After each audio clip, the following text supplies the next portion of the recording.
Well, we've looked at sewers, we've looked at brewers, and now it's time to have a look at the whores of Colchester. Oscar Wilde perhaps hit the nail on the head when he said, "A man who moralises is usually a hypocrite, and a woman who moralises is invariably plain." So what did the townsfolk say about it? For sure, the clergy were very vocal, with many letters written in the local press deploring this disgusting behaviour. Women especially were affronted by it, men perhaps not so much.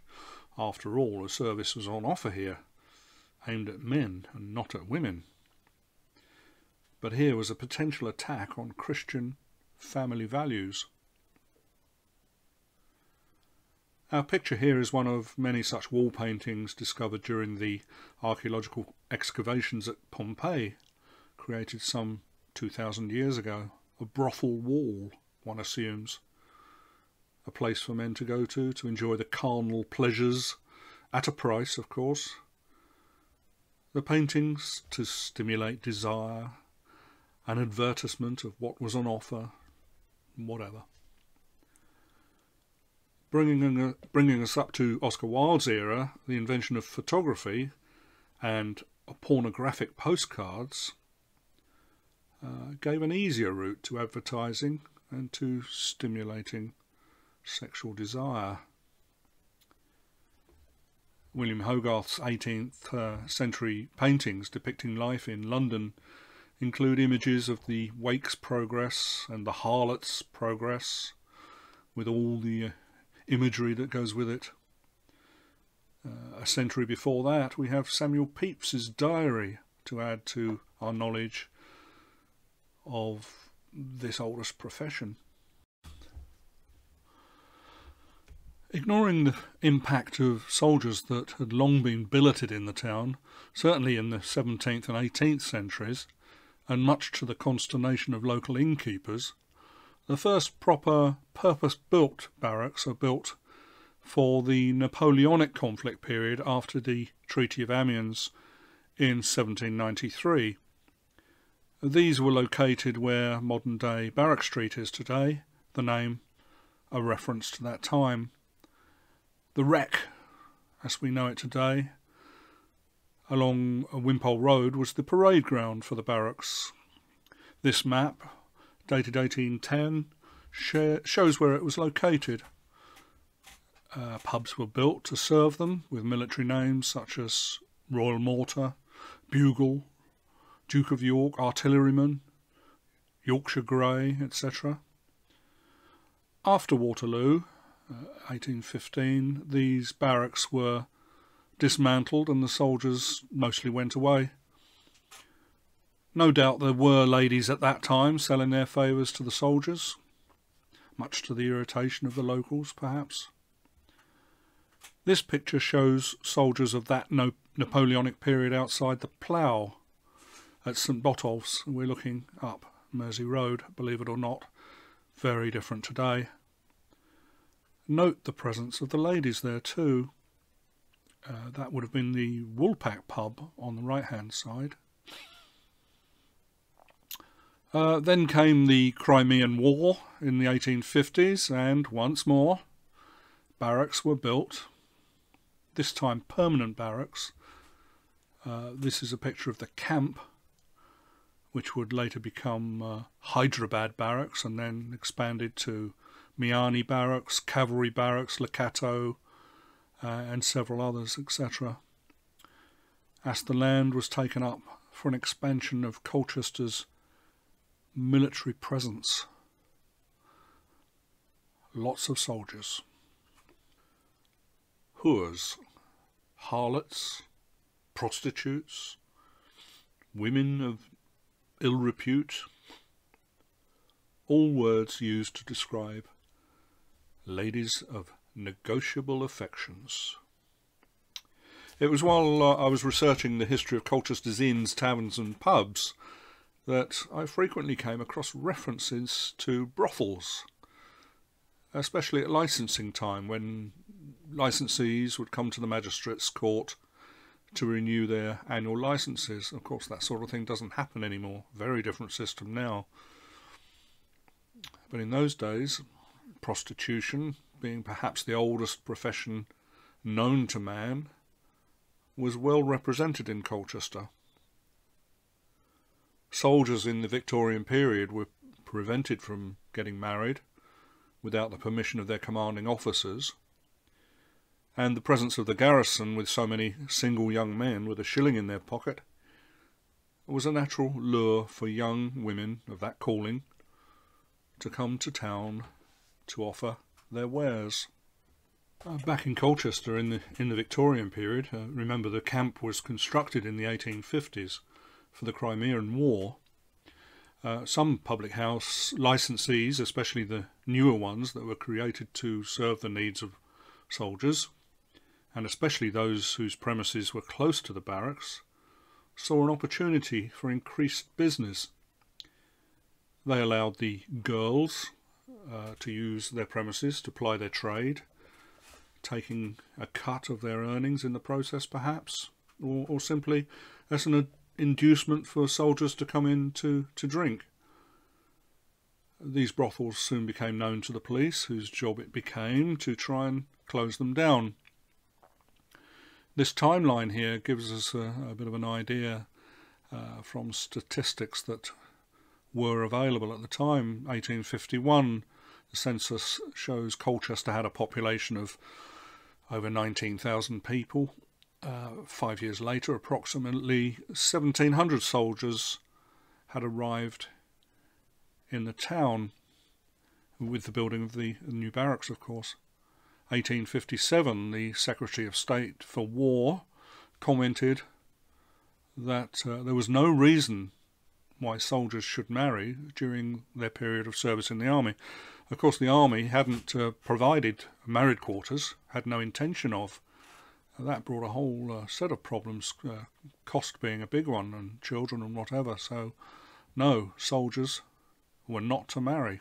1862, an army medical report said that the ratio per 1,000 of mean strength of servicemen suffering from venereal disease in Colchester was particularly high at 464.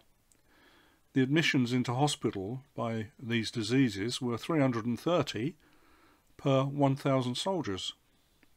In 1864, the Contagious Diseases Act was passed. It was an attempt to reduce venereal disease, mainly syphilis, among soldiers and sailors, a disease for which there was as yet no diagnostic test and no safe medical remedy. It wasn't, of course, until the Second World War that penicillin came about and a cure was possible. So this empowered police to arrest women whom they thought were prostitutes in selected ports or army towns, such as Colchester, and to compel them to undergo a medical examination. From 1869 to 1886,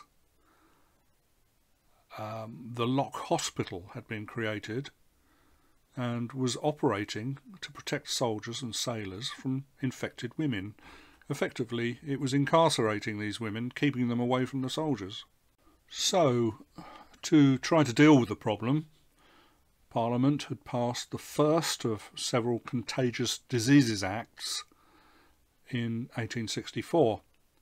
These were intended to regulate prostitution in 6 garrison towns and ports, of which Colchester was one, where it was assumed soldiers and sailors needed prostitutes.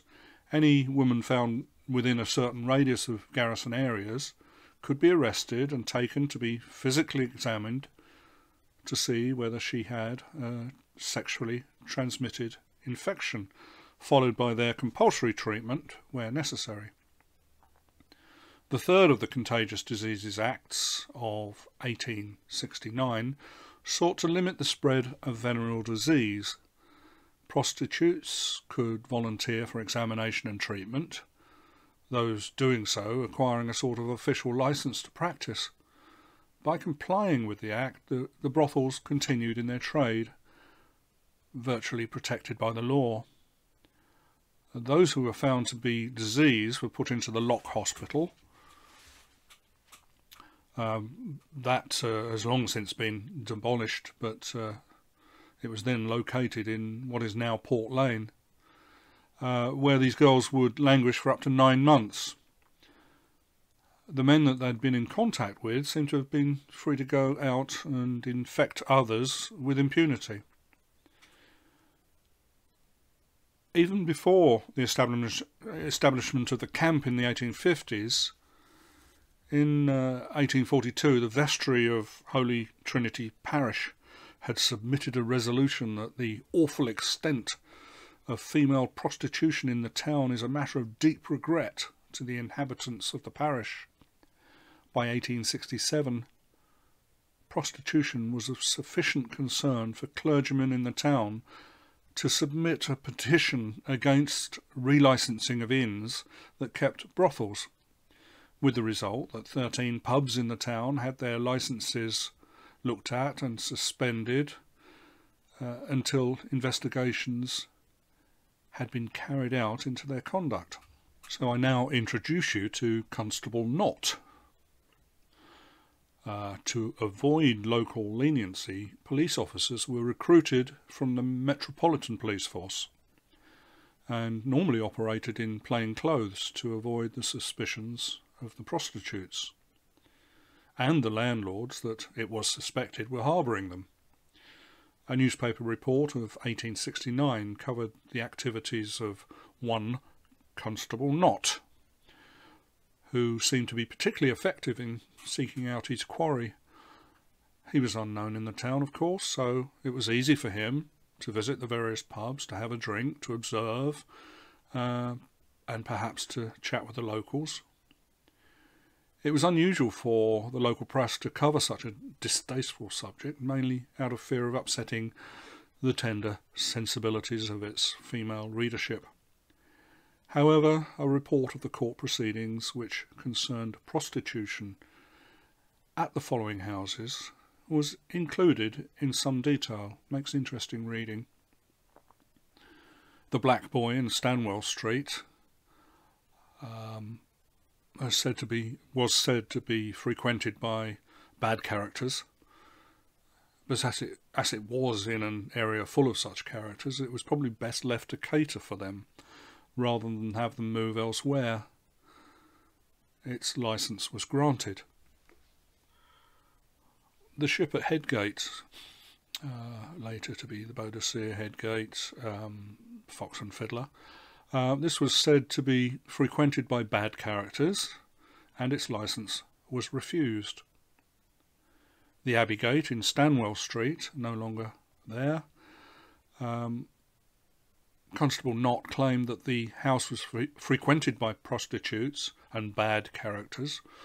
4 girls that he'd found there had admitted to him that they were prostitutes. Its licence was refused. The Royal Mortar on Donnellan Road, no longer there. It's not the same Royal Mortar as we know today. And this was a Royal Mortar that stood on the ground where the Recreation Hotel was later to be built. Actually at the corner of Wimpole and Military Road. Its licence was refused. The Crown and Anchor in Stanwell Street, again no longer with us, the licence refused. The Inkerman, again no longer with us, in Magdalen Street. The licensee was given a warning there. The Live and Let Live in Stanwell Street, again no longer there. Daniel Jennings, the licensee, was given a warning about the conduct of his house, and his licence was renewed. Paddy's Goose in Vineyard Street, no idea where that was. The licensee was one James Francis. Constable Knott didn't mince his words. This, he said, was a common brothel and a resort of prostitutes. the licence was refused. No more Paddy's Goose. The Crown and Sceptre in South Street. The building's still there. It overlooks the barracks. What a splendid location for a brothel. Later to become a solicitor's. Knott stated that this was a house where prostitutes resorted. Its licence was granted, with a caution to the licensee. 2 years later, another newspaper article, 1871, proceedings against a brothel keeper. The premises was the Queen's Head in Pelham's Lane, no longer there. Constable Knott is mentioned, and of course the formidable Mr. Henry Jones, one of the solicitors that is regularly seen in newspapers defending the interests of the brewer. In fact, local brewers had particular lawyers, each trying to discredit the other, trying to close them down. They had hidden agendas for sure. It's a bit like Prime Minister's question times as we see it today. Here's a case where the reporting was very careful, happy to mention the names of the owners of said brothel keeper and the witnesses who saw the prostitutes, allegedly, but very careful about naming who the ladies in question were and, of course, their clients. And, of course, again, perhaps to avoid too close attention, this was printed in the Ipswich Journal. Of course, there's another side to this story as well, so I introduced to you the name Josephine Butler. It had soon become of concern that these laws, or the Contagious Diseases Acts, were unjust, as middle-class women were being arrested and prostitutes brutally examined. The campaign against the Contagious Diseases Acts, led by Josephine Butler, 1826 to 1906, gave a powerful stimulus to an embryonic feminist movement. It must have taken great courage on her part in an age when women were mere chattels of men and sex was a taboo subject. At the Colchester by-election in November 1870, she spoke out against Sir Henry Storks, a keen supporter of the legislation. Reports stated that local procurers, pimps in other words, and brothel keepers were determined to stop the repealers by fair means or foul. On Mrs. Butler's arrival in the town to help with the campaign, she tried to book into 2 hotels on 2 occasions, but each time the owner had to ask her to leave when a mob gathered in the street outside and threatened to wreck the building. As the campaign went on, the violence continued. On another occasion, she and another woman were recognised in the street by a gang of hooligans after addressing a public meeting whereby they had to run for their lives and take shelter in a cellar. The damage to Stork's reputation was done and he lost the election. I have sought further information about this from Mrs. Butler's biographers, but have been unsuccessful. I would love to know more of these procurers and brothel keepers, especially their names. Wouldn't you? So the acts were repealed by 1886, and a common sense approach seems to have followed. The police continued to take action against immoral behaviour, and the military were, by then, recognising the importance of building barracks for married soldiers. They could never again allow their fighting strength to be reduced by such great numbers due to venereal disease. Brothels became a more discreet affair. Properties adjoining pubs were acquired and used accordingly, perhaps with adjoining doors, with no fear of the pub's licence being threatened. The need for brothels got less and less as more and more soldiers married. Of course, Colchester became a draw to girls looking for husbands rather than as clients, and so things settled down. I've mentioned the Lock Hospital quite a few times now. Let's take a closer look at Colchester's Lock Hospital, which of course would have been repeated in similar form with the other 5 military and naval towns. I'm showing you the original plans for the hospital, dated 1867. But first, the site was asked the 1876 map here, and it was actually divided into 5 main buildings. As we go through the various drawings, number 1 was the main hospital building with a ward for 20 beds. It had a surgery, a nurse's area, a dispensing room, a scullery, and of course toilets with a bath even. Number 2 would be the segregation ward, one assumes for contagious diseases, with 4 beds in one room, and a nurse's area with another room with an extra bed. Then we had the 3rd one, the examining department. The first sight, I suppose, the ladies would have had, having been dragged off the streets, I suppose you could say. Here they would have their first look at their future accommodation, which comprised several waiting rooms for general arrivals. Then there's a police waiting room, a women's waiting room, matron's waiting room, and an examination room. 4th building would be the matron's quarters. Matron, of course, would have been in charge of the whole site, with her bedroom, a living room, a kitchen and stores. And then the last but not least building would have been the wash house. The whole complex was surrounded by a 9-foot high wall. What's that? That would be 2.7 metres high.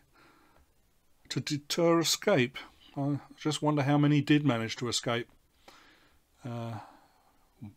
Did leapfrog make it a possibility, I wonder? Did any of their soldier boyfriends come and rescue them? So we can take a closer look at the Lock Hospital through 2 censuses. Of course, censuses are held every 10 years, or were held every 10 years.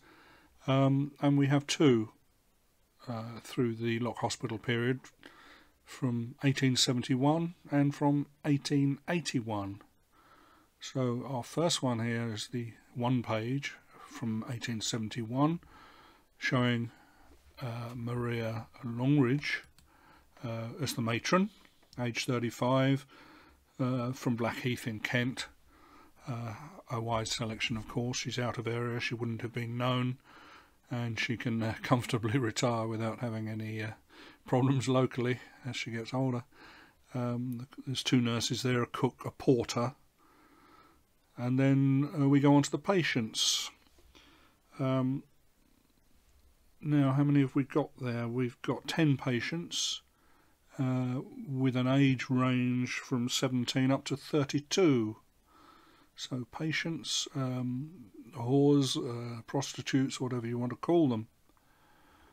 A few local names there. I notice Bloomfield and Honeyball.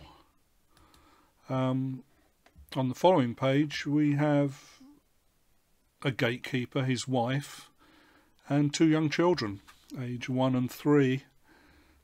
Again, Queenborough, well out of area. What a place for children to grow up. What must they have seen? And we go on to, in fact, I should just notice, following this, their neighbours was a chap called Frederick Philbrick, who at the age of 60 lived at Scarlett's, and the building's still there. Of course, this whole area here would have been just open space. There's none of the building had gone on that we now know on Old Heath Road and what's a sort of part of the Newtown area. Of course, Philbrick was an attorney and solicitor, very well known and respected one. I don't suppose he was living right next door, but what neighbours to have. So let's look at the 1881 census, 10 years later, a similar pattern. We've got a matron, and we've got 2 nurses, and we've got this time 15 patients with an age range of 15, so quite young Emma Reynolds, up to the age of 21. All local girls by the look of it, Essex, Suffolk, West Burgolt, I suppose. Yeah,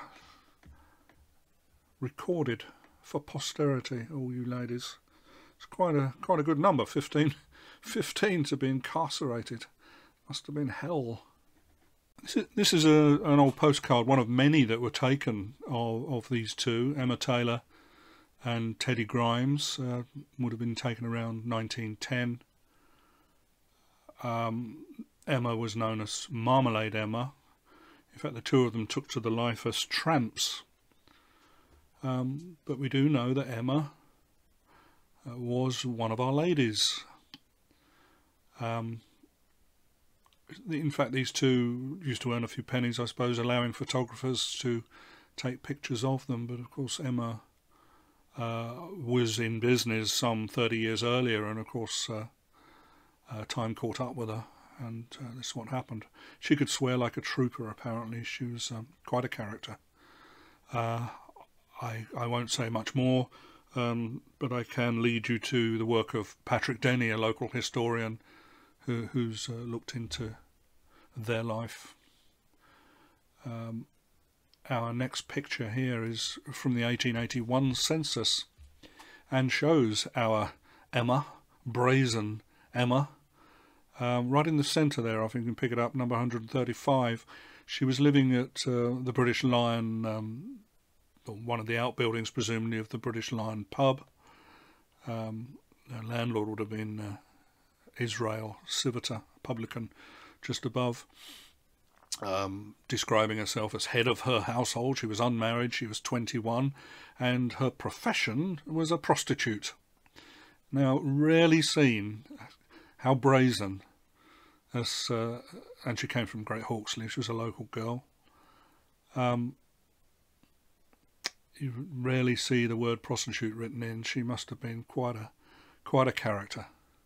The enumerator, well, he wrote the word, so there we are, and he would have got the word from her. Quite often the girls in the business would describe themselves as seamstresses or tailoresses or milliners. You can see a couple more on that page. Bit of a clue there that they have no husbands. They do have children. I'm not saying the other two that are on there were on the game, but there we go. An interesting look at Emma. As I draw this talk to a close, let's recap. Even before the Victorians built their military garrison here in the 1850s, people were complaining about the moral decline of Colchester society. One would-be guardian of moral values wrote in 1857, "It is not necessary to prove that there is this connection between drunkenness and crime, as this is an admitted fact. Wherever public houses and beer shops abound, their vice and crime abound also. Here, then, is something which can be dealt with, and I hesitate to say that if the moral character of Colchester is to be bettered, the system of almost indiscriminate public house licensing must be altered, and the character and doings of existing drink-selling places strictly looked into. And if we must have such places, they must not be allowed to remain what many of them are: public house, gambling house, and brothel, all in one, filthy sinks of iniquity and moral nuisances to the neighbourhood in which they stand. Well, there we are. Brothel keepers, beer house keepers and publicans needed to be discreet, to avoid attracting the attention of the authorities. Sadly for us, because of the clandestine nature of the trade, very little documentary evidence exists for the historian to call upon. It was not until the end of the First World War that the Vineyard Street area of the town ceased to be known as Colchester's red light district, when one presumes the last of the brothels closed down.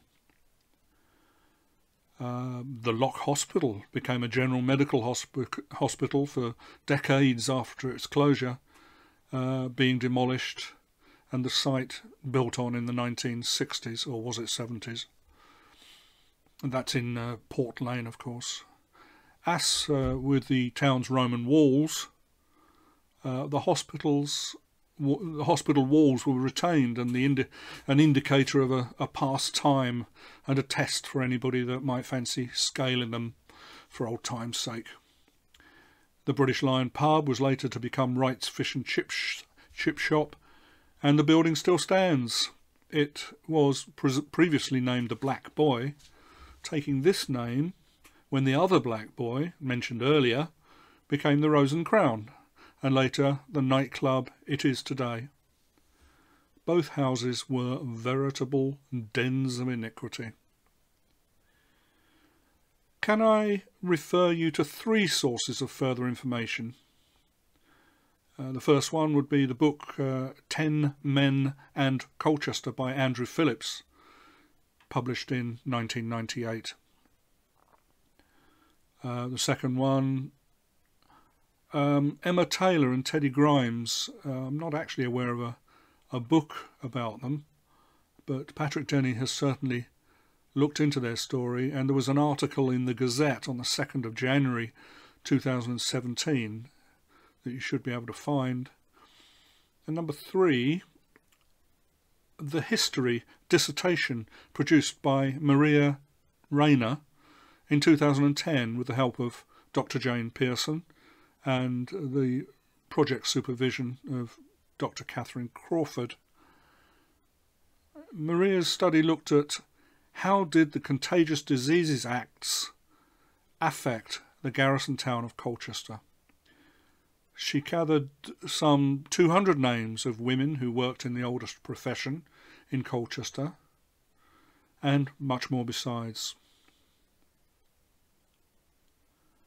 More recently, an unofficial view was given by a member of Her Majesty's Armed Forces, which said that neither brothels nor ladies of negotiable affection now exist in Colchester, mainly due to the activities of enthusiastic amateurs. However, that isn't to say that prostitution in the town ceased, or that it no longer exists in Colchester. It's there if you're looking for it. Take precautions.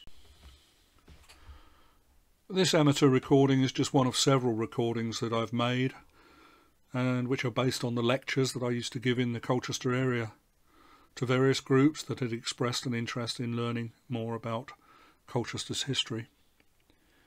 My retirement to France in 2017 means that I'm unable to give these lectures in person anymore, so this is my way of making this information available to you for educational purposes and to, hopefully, help you appreciate these 3 specific aspects of our town's amazing history: that of our sewers, our brewers, and our whores. The other recordings that have been done and are available in this series are listed on the Camulos website, that is, as of 2020.